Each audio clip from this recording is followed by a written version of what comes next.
You're listening to an Airwave Media Podcast. Feel like who art Ed? We'll try to spice it. Who art Ed? Mr. Wood art Ed me. Good. Either way, it's ambiguous. It works on so many levels. I know. That's off to a great start. Welcome to Who Arted, where we explore visual arts in an audio medium. I'm your host, Kyle Wood, and today we're going to be looking at Jack Kirby. Jack Kirby was born August 28th, 1917. He grew up in New York City. His parents were immigrants. His dad worked in a garment factory. And in the early 20th century, factory work was extremely difficult, sometimes dangerous, and not particularly well-paying. Growing up, Kirby, or I guess Kurtzberg at that stage, dreamed of one day using his talent for drawing to get out of that small New York City apartment. Like a lot of kids, he learned to draw by tracing the figures in his favorite comic strips. One of his early influences was Roland Kirby, a political cartoonist who would later receive the Pulitzer Prize for political cartooning. At age 14, Kirby enrolled in Pratt. He later said he wasn't the kind of student Pratt was interested in, though. They wanted people to work on their projects forever, and he didn't want to do anything forever. He wanted to get things done. Throughout his career, Kirby was noted to be a very fast worker. He would put out about 5 pages a day, while most other comics were doing like 1 to 3. In the mid to late 1930s, he started work in a newspaper and then an animation studio. He was what's called an in-betweener, basically doing the tedious work of making the frames that go in between major points to smooth out the motion. In 1940, he starts working with Joe Simon, another legend of the field. The two of them worked together to create Captain America. In 1940, the U.S. was not yet a participant in World War II. And yet Jack Kirby drew Captain America taking on Adolf Hitler. He showed his comic book hero punching a real-life world leader in the jaw. This was a bold and dangerous move. I mean, Kirby literally received threats over that. Of course, it wouldn't be long before the U.S. entered World War II, and Jack Kirby, like so many other men his age, was drafted. I've done other episodes on things like Dazzle Camouflage. I've talked about the Ghost Army. Artists took on some interesting roles in the U.S. military. Jack Kirby wasn't one of the lucky ones, though. He was deep in the thick of things. He spent quite a bit of time in foxholes. His commanding officer, though, realized that Jack Kirby had a talent most artists didn't, and so they utilized him for scouting missions. He would be sent out ahead to do dangerous work, scouting locations, and he would draw maps and other pictures to give the rest of his platoon information about what the terrain had lying ahead.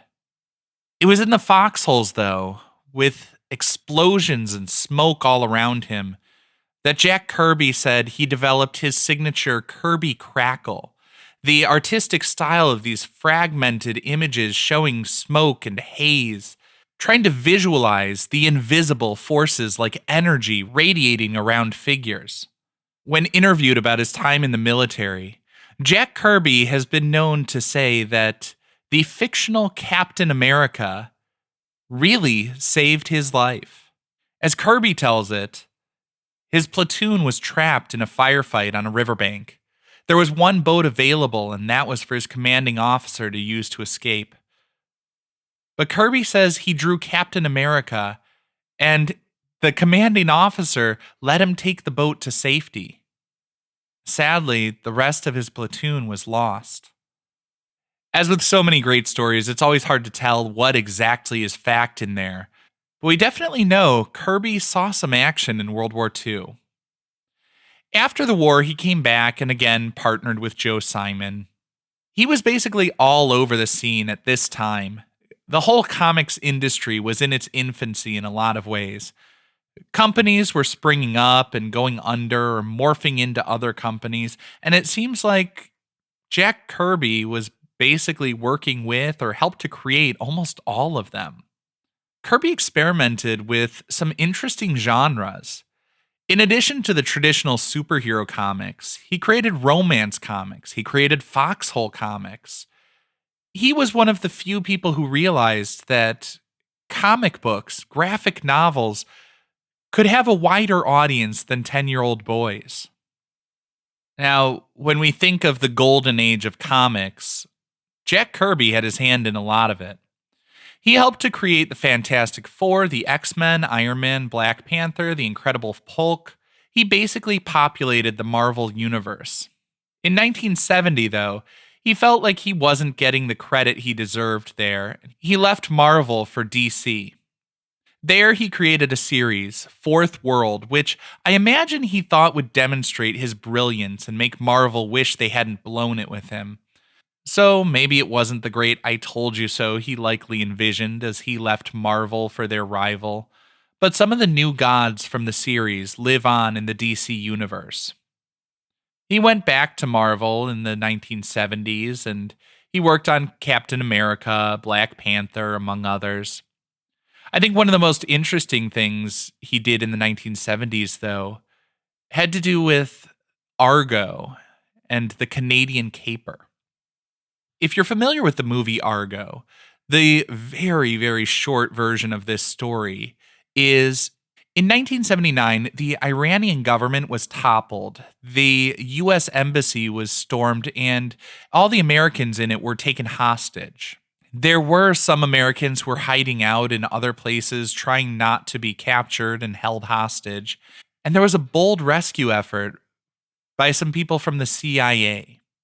As I said, artists have been utilized in all sorts of interesting ways.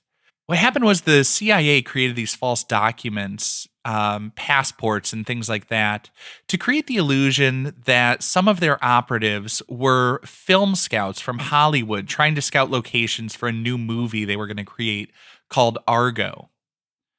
Jack Kirby was instrumental in this misdirection as he created concept art for the non-existent movie.